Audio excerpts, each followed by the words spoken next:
Jadi untuk selanjutnya adalah pertanyaan kosakata, di mana pertanyaan kosakata ini biasanya ada clue-nya, dan clue itu bisa berupa tiga hal. Yang pertama adalah tanda baca, bisa dengan koma, parentes ini dalam kurung, dash ini strip, atau bisa menggunakan kata restatement seperti or dan lain sebagainya.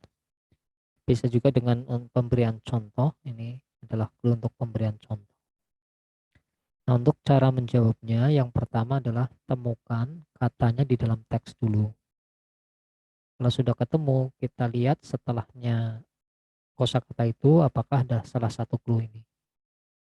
Nah, kalau ada, maka jawabannya itu adalah kata setelah clue tersebut. Biasanya langsung dikasih tahu, kadang kita diminta untuk menyimpulkan. Biasanya adalah sebuah penjelasan. Kita lihat di sini. Behaviorism in line 2. Nah, kita lihat behaviorism. Nah, setelahnya di sini kita lihat ada koma. Ini ada kata which is observable. Jadi jawabannya adalah observable, yang ada kata observable-nya. Jawabannya adalah observable action. Gitu. Kalau kita lihat di sini juga nggak ada kan. Gitu. Kalau yang delta itu adalah unobservable. Harusnya kan observable. Kalau un itu bermakna negatif. Itu adalah cara untuk mencari jawaban di dalam soal kosakata atau vocabulary. Tinggal cari apa itu clue-nya. Tapi Anda harus hafal clue-nya dulu. Tiga itu tadi. What is the positive reinforcement? Di sini ada kata positive reinforcement. Setelahnya ada kata search us. Ini adalah salah satu clue yang jenis pemberian contoh. Maka jawabannya kita lihat setelahnya.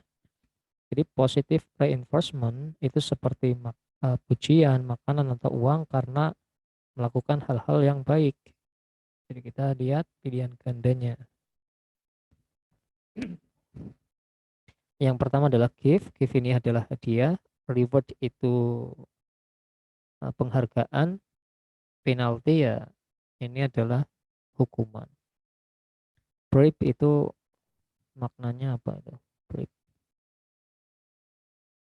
bribe itu kalau nggak salah sama itu hukuman atau denda.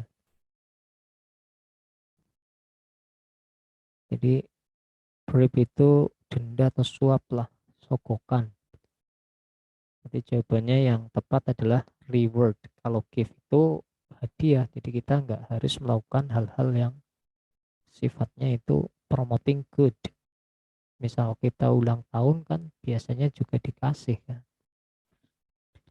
Terus yang ketiga adalah what is the negative reinforcement? Di sini ada kata or. Ini adalah salah satu clue untuk restatement. Maka jawabannya setelahnya yaitu punishment. Nah, ini selesai untuk materi reading. Jadi untuk selanjutnya ya tinggal aplikasi. Kalau cuma materi ya biasanya kurang. Jadi kita harus perlu mengaplikasikannya di dalam soal-soal reading.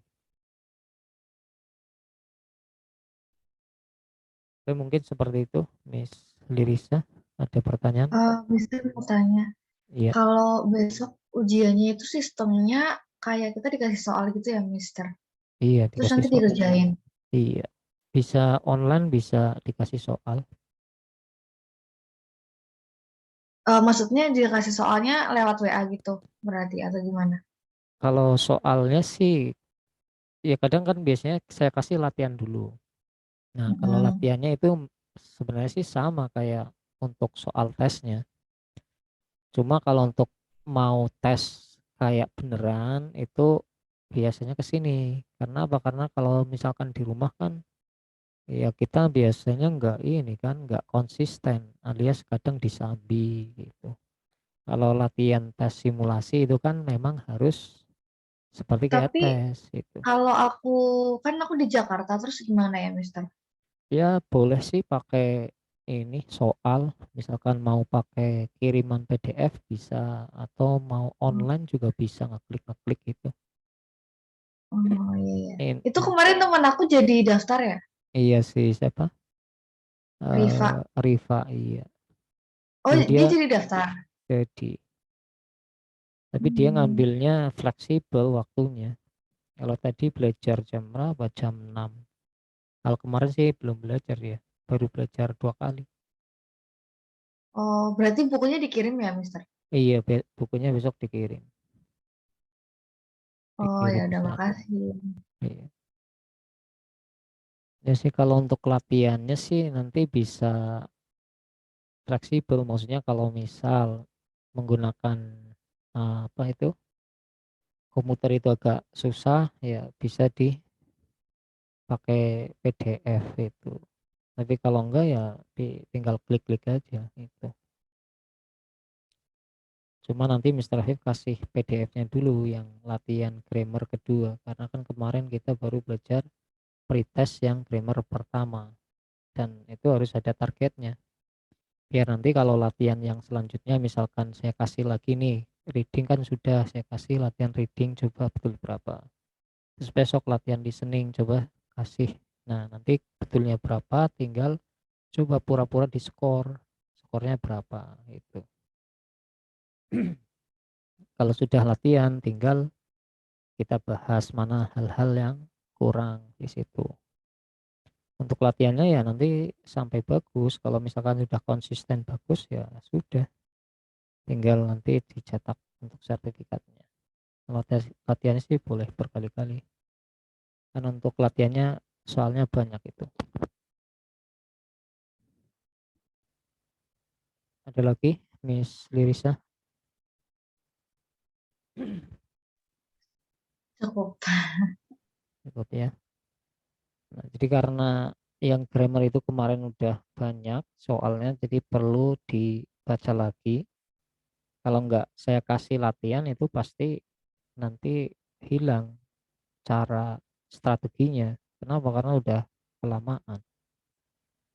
Nah, nanti saya kirim untuk soal latihan grammar yang kedua, namanya post test. Jadi post test itu adalah latihan setelah kita belajar materi. Nah, untuk targetnya betulnya di atas 20.